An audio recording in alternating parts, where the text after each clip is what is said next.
मायके में अपनी मर्जी से उठने वाली ससुराल में वक्त की पाबंदी करने लगती है।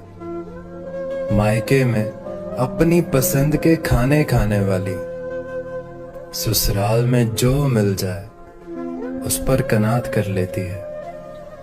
मायके में जरा जरा सी बात पर अपने बहन भाइयों से झगड़ने वाली ससुराल में सास और नंद के बड़े बड़े ताने सुनकर भी खामोश हो जाती है। मायके में अपने सारे नखरे, अपनी सारी आदतें छोड़कर ससुराल में शौहर और उसके माहौल के मुताबिक अपने आप को बदलती है। लेकिन ससुराल वाले या शौहर इस बात को कभी तस्लीम नहीं करते और यही वो वक्त होता है जब औरत टूट जाती है।